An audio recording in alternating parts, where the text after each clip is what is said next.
Hey friends, I am looking rough. It's been a minute since I've done a get ready with me. I'm looking at my skin right now and I'm just like, oh girl, you're tired. You're looking a little malnourished. You're looking, ooh. But we're about to put some makeup on and get myself together because I have a wedding to go to this afternoon. It is a gorgeous fall day here in North Carolina, and our fall for once is actually being like a normal fall where we get progressively cooler every week, and it is cold today. So I'm thinking I'm gonna have to add tights to my outfit. Might have to find a jacket that'll work, that's at least not too offensive to wear to a wedding. It's an outdoor wedding. I do know that after the ceremony we're gonna have like bonfires at the actual party, and so hopefully it won't be too cold, but it's cold out there right now. And I went ahead and curled my hair so that would be done because I am worried about taking too much time because I am someone that goes way too long. But I wanted to get ready with you because I haven't chatted in a while, and I thought we'd catch up and I'll let you know some of my plans going forward because, gosh, I really want to do more YouTube and I'm making moves to get there. It's just that all the moves are long-term moves and none of them are going to be quick moves. But I also asked on Instagram if there's anything you guys wanted me to catch you up on, and so I have some different topics that people submitted over there. Wow, this really went against me. I am doing the Laura Geller Spackle Skin Perfecting Primer. It's a hydrating one. I used to use Hannah Lay's Aloe Moisturizer, and the last time I tried to buy it, it like really messed up the order and it wouldn't send it to me. And I have not tried again. I really need to because it's winter time. It's getting there and my skin could really use a moisture. But I do like this. It's a pretty light moisturizer, and I've used it so far a couple times with makeup, and it seems that it doesn't get too weird. It's like moisturizer can be tricky because it can like sit on the top of your skin and really mess up any kind of effort you're making for your foundation to sink in. Also have just some new makeup products that I'm going to try today, and I always love experimenting on important days, But I'm going to my friend Maria's wedding, and Maria is actually the co-founder of Charlotte Plus with me. We had talked on Instagram before, but we had never met up. We knew we were in the same city, and then I happened to go to a bakery one day and she was working there, and that's where we're like, oh, you are who we know. And that was really the push to actually start Charlotte Plus. And since then, I would say Charlotte Plus has had how many events? 4-ish? And we're already planning the next 2.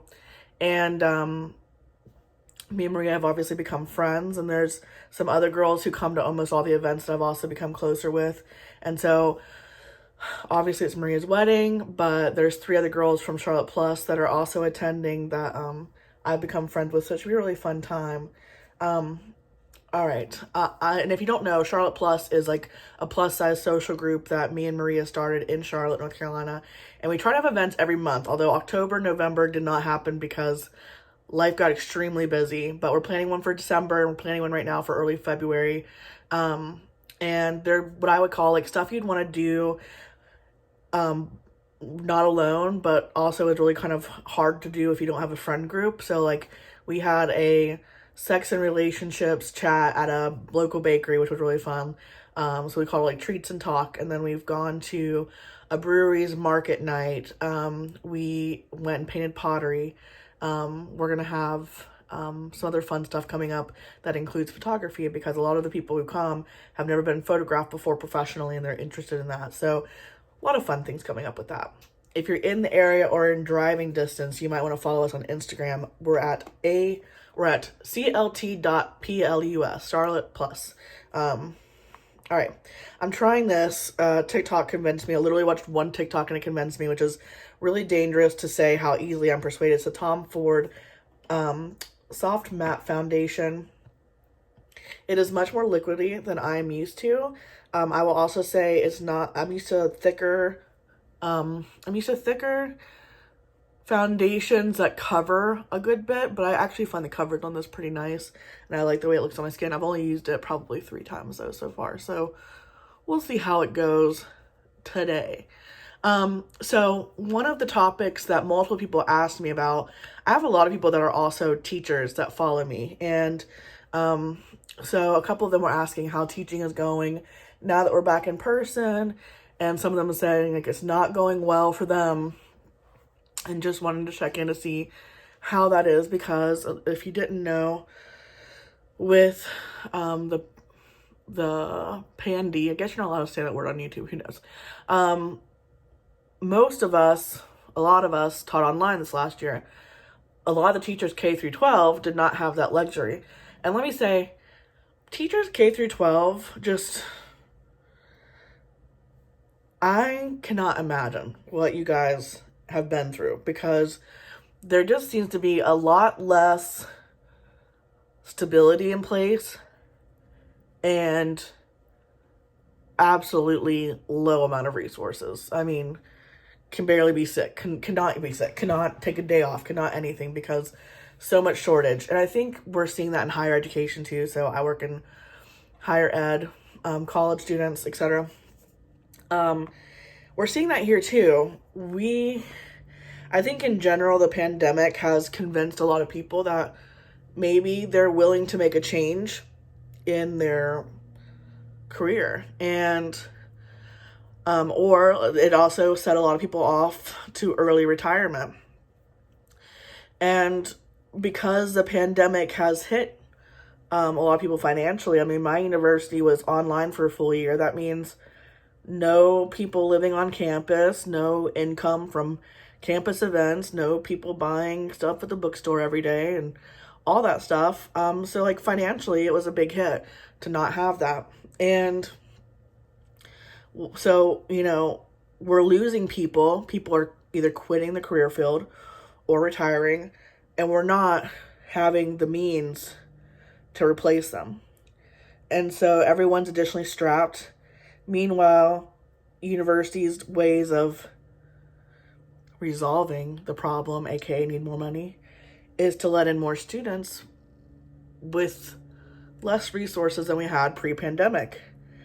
And as a teacher who is in a department that highly services incoming students, it's been really hard to meet the demands of that. And so I just feel like everybody is absolutely stretched their limit. And, you know, I think as teachers, we really want to be understanding of where our students are at. Students this semester are struggling. They're struggling with being back on campus. A lot of them are still having anxiety issues around, you know, there's always normal anxiety around being in college, school, successfulness, living away from home, living with roommates you might not know well, taking care of yourself in a new way that you might not have done when you were living at home with your parents, etc. Add on health anxiety. Add on the fact that your entire last year was online, and now suddenly you're on campus and expected to know things because you didn't have the typical freshman year, or you had a freshman year and then you were gone again, now you're back. I'm finding a lot of my students have anxiety, and it's making it hard. I also have found that because we're still trying to be as accommodating as we can be with the whole, like, I mean, students last year could come on Zoom, etc. Attendance has been a big issue. And so students just aren't getting the whole experience. They're not getting the whole class. And I know that's leading to a lot of frustration on both their side and teacher side, because I think as teachers, the goal is to be as accommodating as possible. But at what point do you yourself get trapped in work? Because if you let everyone turn in late work, you're just grading forever. I mean, your work has no structure to it. You're overwhelmed. You're still dealing with everything too. And so I think it's a hard balance. I will say I am so lucky compared to most, because I teach in higher education where we only teach 12 credit hours max. There's some higher education that teaches 15, 18 credit hours. So that means for us 3 or 4 classes. And then because I direct a writing center, I actually teach 1 class a semester right now. And the class I'm teaching currently is a higher level class, meaning it's 4,000, 5,000 graduate students, undergraduates. So I find them to really, even though they're experiencing struggles, they're a lot better about talking to me about their struggles. There's no one who's like just disconnected and gone into the dark. You know, like I know what's happening with all of them, and I can see why they're having struggles, and we're able to figure it out. And because I only have as many students as I do, it's much easier for me to make accommodations than it is for other teachers. But we had a faculty meeting this past week, and I could just hear, how much my faculty members, my department, were just exhausted and really struggling themselves and struggling with some of the decisions that university's making that just doesn't seem to like make our job any easier. And I think it's a tough semester. And I think on my end, when the pandemic first started and we were all switching online, everyone's very communal. You know, we're all like, here's what I'm doing, share, share, share. And it was scary. And there was certainly a learning curve to people who aren't used to working online. For me, that was easier. It was very communal. My faculty were meeting like once a week to like just talk to each other and connect and stay connected. But as this has gone on, we're fatigued. We no longer meet just to check in with each other. If we're meeting, it's for committee meetings. And because we're back in person, we do have more like stop in your office and check in on each other. So I'm finding that like pandemic fatigue is just getting worse and worse. The way the sun's coming in. And so that makes it hard because the adrenaline that was pushing us early on, we still need it, but we don't have it anymore. And there's so many mixed messages of how to accommodate or what should be expected. I think students are struggling because there was so much accommodation given that they're thinking it's fine. They don't show up for 10 class periods. I don't know what to tell them. But I think there's some teachers that are okay with it, and there's some that's not. And it's been hard for people to figure out the balance, and the energy of dealing with it has gone. And so to bring it back to like workload and all that stuff, I think there's a lot of people thinking about leaving that wouldn't have thought about leaving previously had this not have happened. And then if too many people leave, then the work lands on the people that are still there. And that's really tough. That's what I'm kind of experiencing now, is just, I feel like I'm being called to lead a lot of things. I lead the writing center, teach one of the higher level classes. I have a co-director, I have an associate director who does help me and helps a ton. I am rolling off of being the director though, but now I'm chair of the search committee to replace myself. So like, I'm the director, I'm like leading the charge to replace me. So that can be a lot too. I look dead. We're going to add stuff and hope it gets better. Because, guys, like, I just feel like my face doesn't like makeup anymore. But we're just going to keep adding stuff and hope it gets better.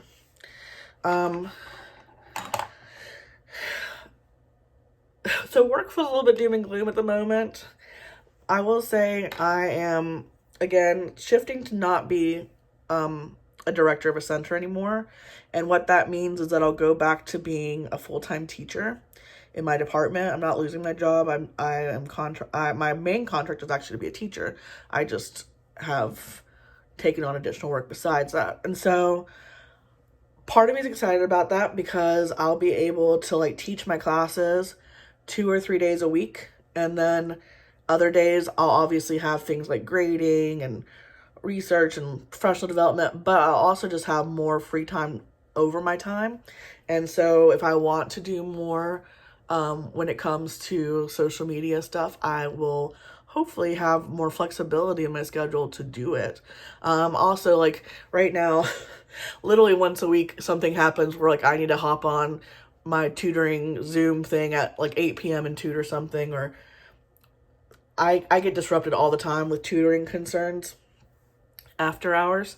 And I'm looking forward to like my students can only email me, and that's, you know, like the extent of their concerns. Like the biggest concern my student can have, besides something happening in their life and me just dealing with it afterwards, is that their paper's late. And like that is not a concern. Like that is not a true emergency.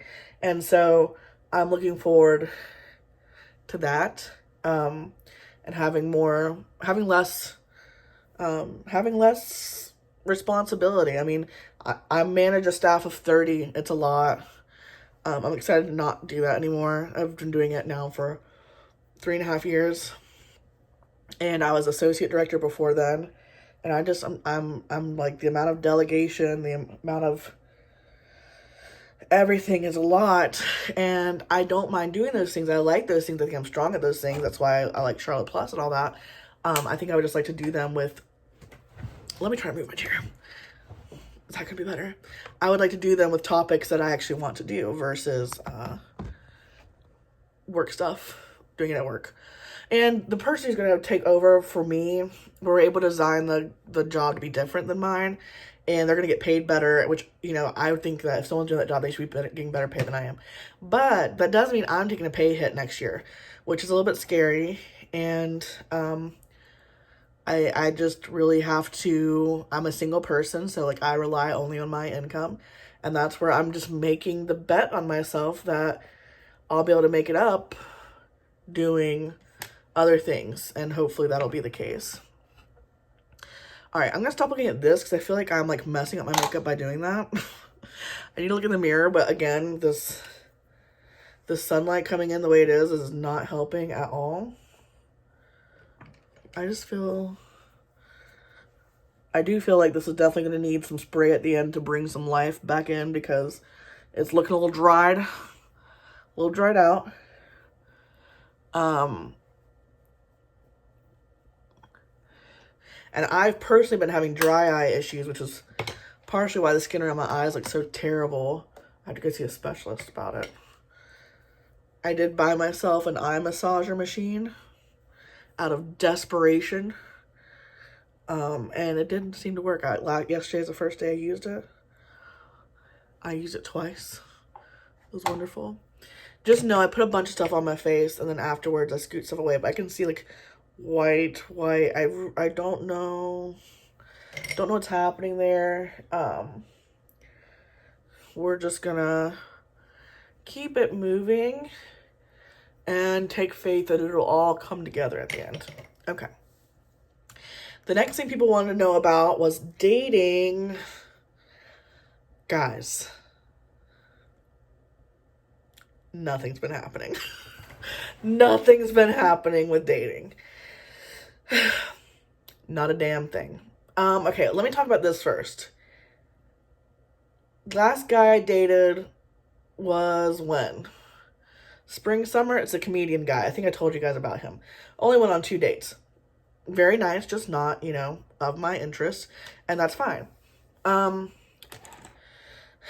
I tried dating apps since then. I mostly have tried Facebook dating, which you only have access to if you put your single on Facebook, and if you have the app on your phone, actual Facebook app. I find people that I'm attracted to on there that match with me. They just don't pan out to anything. So I talked to this one guy who at first I was like, oh wow, we have good conversation chemistry. And then suddenly the conversation is like there's something in his profile that said strong-willed woman. He likes a strong-willed woman. He's like, what do you mean? What do you think I mean when I say strong-willed? And I was like, you can mean A, B, or C. And he's like, yeah, especially like when they're strong-willed in the bedroom. And I'm just like, okay, I just met you. Hi. Hi, I just met you. And from the moment he said that, he just kept wanting to explore my feelings about that. And I kept waiting to see, like, I literally, well, it's like,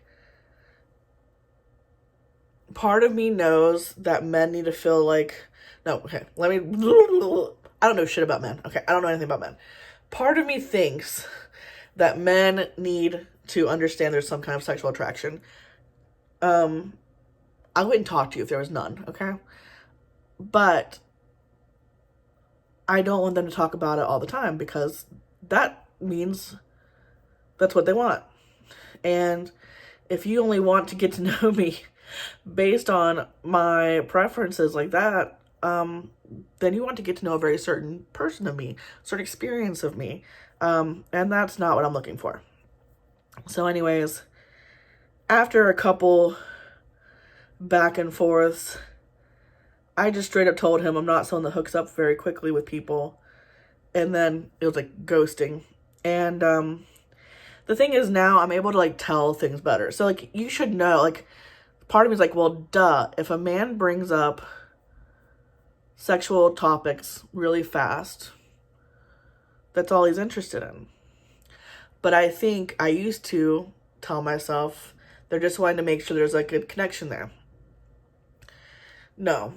If you meet a guy, if you're talking to a guy on online dating, and you're having, let's say, 20 minutes worth of conversation, if 17 minutes of that is him trying to get you engaged in sexual conversation, that's all he wants. He just wants to get his affirmations, get his fun, he might be fulfilled just from having the conversation itself. And then that's it. That's all he really needs. And that's obviously not honoring and getting to know me as a full person. And it's also showing me a very small part of him that I really don't need to know unless I like him in a bigger sense than, like, I like your personality, I want to hang out with you, you're a good person, etc. So that's how a lot of interactions are going on online dating.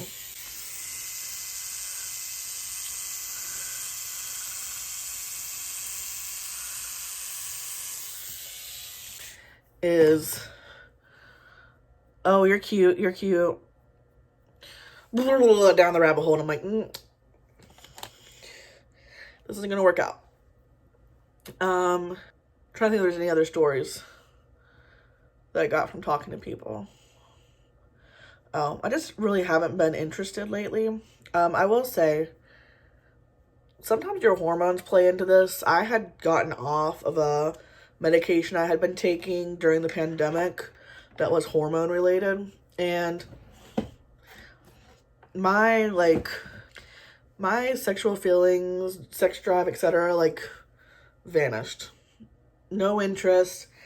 And did not feel sexy myself. Like, I haven't felt sexy in like a year. And I just recently started that back. I'm interested to see if that is part of my problem, which was that my hormones were off balance. I'm hopeful that that's what the issue was, because you might think, oh, it's a self-esteem thing. It could absolutely just be a hormone related thing. Dang this light. And so we'll see how that goes. I really think it could be something where my hormones were off, and that means things weren't syncing up in the right way. So we'll see how that goes. I started progesterone.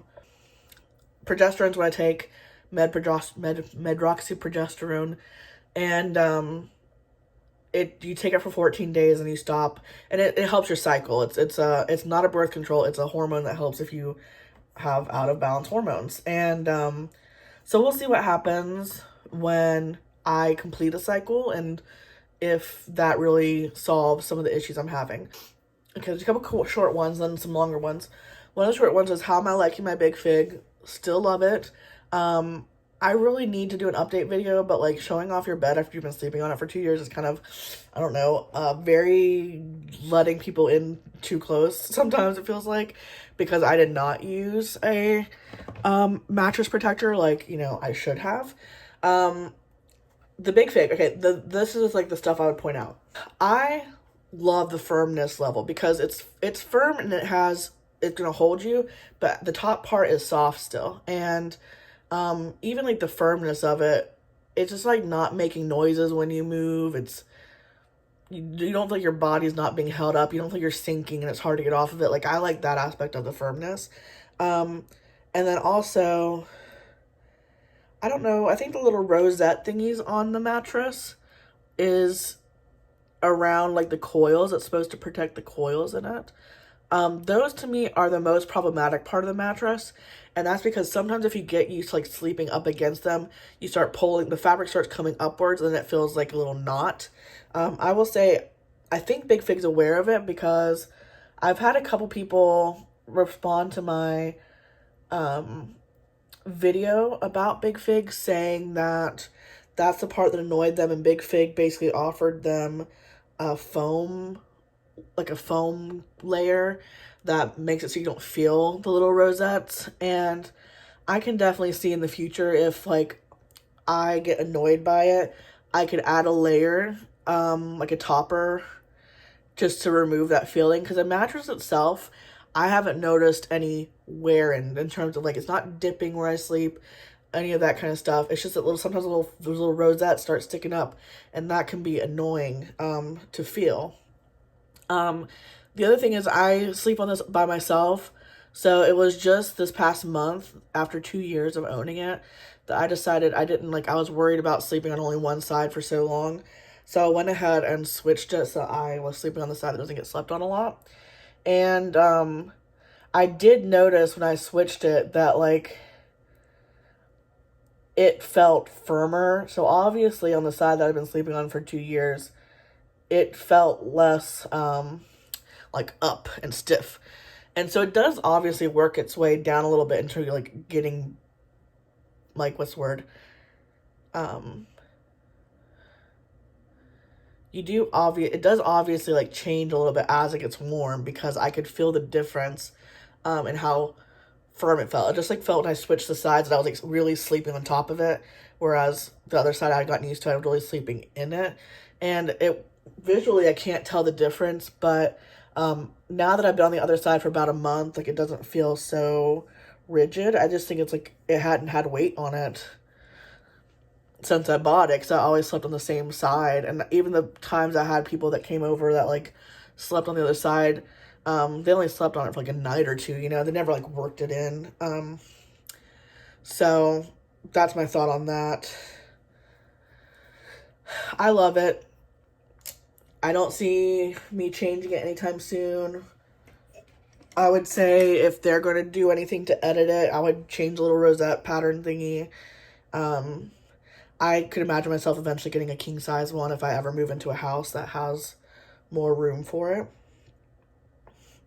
I'm using this VisArt palette. It's just browns and stuff like that. Because I've been having dry eye issues, I'm not really trying to like put a bunch of sparkles on my lid and encourage it to be upset with me, you know? We don't need that. Here's my eye massager. My sister said it looked like I was doing some kind of like virtual world stuff, but no, I was just massaging my eyeballs and it felt really good. I got it off of Amazon. The other question was, what underwear am I loving lately? Man, underwear. Me and underwear, we're on a journey right now. We're not loving ourselves as much as we used to. So I used to be very content with Lane Bryant's boy shorts. That was my tried and true Lane Bryant boy shorts. The problem is I've gained weight. And Lane Bryant boy shorts only go up to 26, 28. And Lane Bryant has extended their sizes for some underwear up to like a 36, I believe, but not the boy shorts. So they have like high-rise briefs. And I can get away with those, but I don't love them. And then I tried Panty Drop, and Panty Drop also has adjusted their sizing, and I would say their new sizing is the best sizing it's been. The thing is, all of their underwear is kind of like, what, like a cottony fabric? And sometimes I like slinky underwear. Like, I want a slinky underwear. That's, to me, like, the most comfortable. Like, the no-show slinky underwear. Whereas Panty Drop, a lot, there's, like, a thicker material. And you're going to definitely see lines of it. So, like, I'm still on the look for my perfect. I would say the Lane Bryant extended sizing, slinky underwear, and Panty Drops underwear are, like, my two favorites at the moment. They're just neither one, like, the absolute perfect what I want, but they're the closest I'm getting. The next set of questions were about my experience with my Big Fat Fabulous Life. They're wondering how the reception of it's been, my thoughts on it, etc. So if you didn't know, I was on 3 episodes of this current season. I was on 2 episodes earlier on in the season where Whitney is going to a big girls retreat. And then I was on the last finale episode where she basically did like a trial personal training session with me. And, you know, whenever this stuff is starting and going, you never know how things are going to be shown or any of that stuff. You really give up a lot of control. The thing is that made me want to do it is I believe there needs to be more representation of plus size women on TV, and especially a show like Whitney's, which is one of the very few people know about. I thought it was important to show myself, especially because with the Big Girls Retreat, this was a group of women who actively seek out plus size community.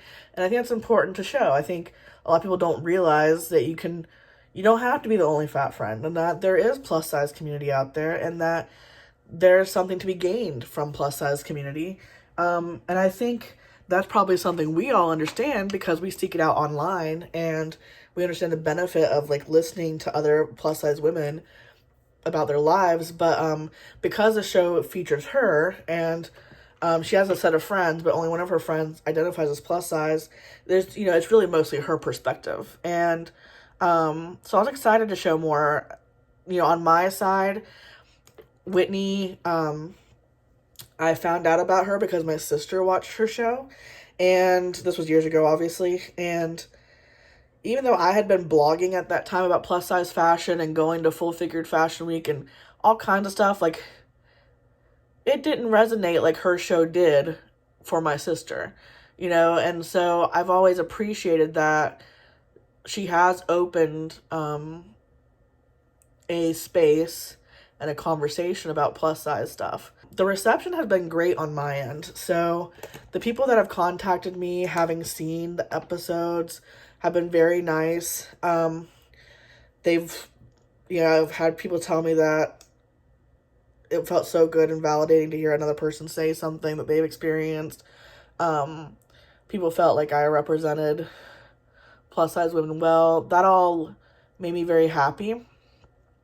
I will also say that based on my reading of like people who are responding to the show on social media, those talking about it on like Twitter, Facebook, and Reddit, it just seems to me that the most vocal people are the people that don't like the show and or don't like Whitney. And so while people were generally kind about the plus size group that went to the retreat and about me personally, I found the overall vibe to be pretty negative. And that was interesting. That was interesting to realize. Filming for the show was very interesting because you do so much filming. We were there for like 5 days doing the Big Girl Retreat, and it got put to 2-hour episode. I think in Whitney's defense, not that she really defends herself or feels probably the need to, there were lots of times where she talked about things that would have expressed her reasoning behind things that didn't end up on air.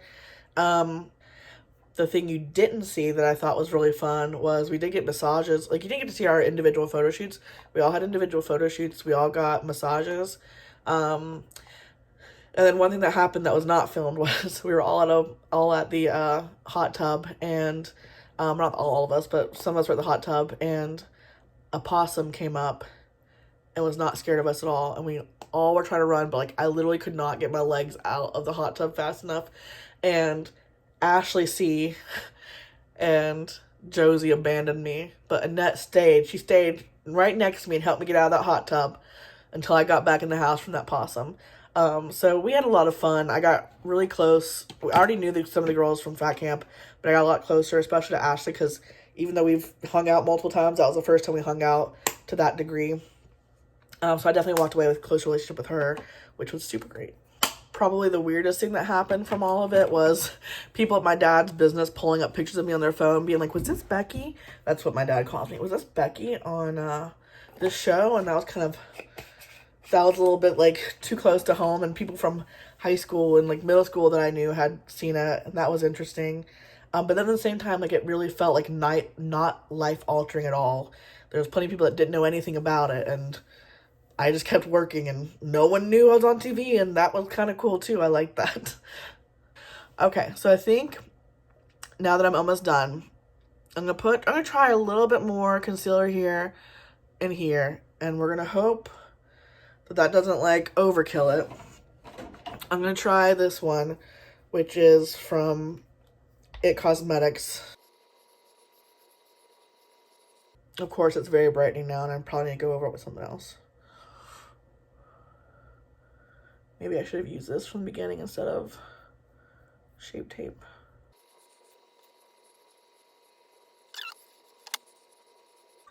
Okay, and the last thing people ask me about is because I've on Instagram been showing myself, like, I've gotten rid of so many clothes, and people were asking if I'm like redoing my entire wardrobe or just getting rid of things. I absolutely needed to get rid of so many clothes. The amount of space it was taking up in my apartment was ridiculous. I basically had a very nice room full of boxes of clothing versus an actual room that was being used. So I'm redoing the room. I'm trying to make it so a place where I can actually film, and that's like a better closet. And I'm trying to tell myself you can only have what fits in closets. I'm not there yet. I still have racks of clothing in that room. And why don't I just go ahead and take you in there? I'm gonna put on deodorant and perfume. I'm gonna wear, since it's a wedding, Arizona by Proenza Schuler. I don't even know how you pronounce it, but this is a very sexy scent. And we'll go get dressed and do lip and stuff in the other room. And I'll show you how messy it is right now, but also where it's going. Okay, this room is a mess, I'm sorry. But I've been narrowing down my shoes. Have a lot of stuff. All that's going to Goodwill. Lots of new clothes I haven't even shown. I have a problem. I haven't gotten to wear them. Summer bags I gotta put away. Been working on my display here. I need to get a bigger mirror. That really bothers me. More clothes. This looked clean until I put this box down here. But I've been trying to get all my stuff on hangers. It doesn't all fit in here. I've been working on this. Eventually this and this will be backgrounds to videos. We're just not there yet. Okay, but I did get my lip stuff from my purse. So, going to go with the Flesh Tone Lip Pencil from Kevin Aquan. Yes, you're welcome. I'm gonna look right in here. Add in a little moisture with Patrick Ta. She's independent.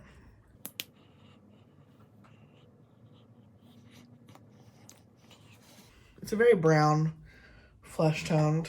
I'm gonna wear a red, like a dark red dress. Got some tights. Let me get dressed. I'll bring you right back. I'll bring you right back. Okay, I'm trying to hurry here. So, this is a dress. It's from Kiona. I actually wore this in another color for my birthday a few years ago. I'm wearing it in a 4. I probably could have gotten it in a 5 as well. But it has this cute little tie right here, which is loose. Boop, boop. But it has a cute little wrap, which is hard for you to see. I was gonna wear it with tights, but the tights felt funky. So I went with leggings and boots. Again, it is cold out there. I think this would probably look better with a high heel and no legging or tight, but you know, I think this is cute for now. For purse, I might bring this, although it does feel like a lot.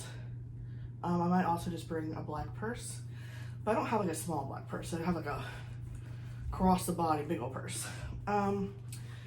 For earrings, this is from a boutique in Charlotte. I forget the name of it, but she does like hand hammered metalwork.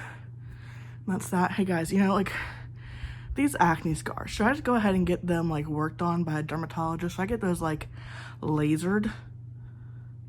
Have any of you done that? They bother me. Anyways, this is likely the look. And then I have some sweaters that I could bring with me, like this. I'm trying not to touch it just in case it gets fuzz on me. I also have like a teddy bear coat. So I think I actually have 2 of these. This one's double striped. This one's longer from Leith, and it's just like window paned. I think I'm gonna bring this one and a teddy bear coat, and I'll pick which one I want to do there. Sorry, I'm cut off. I am actually on time right now, so I'm gonna get the heck on out, get to this wedding, have some fun. Maybe I'll show you a little bit of it. Otherwise, it was fun catching up. Bye.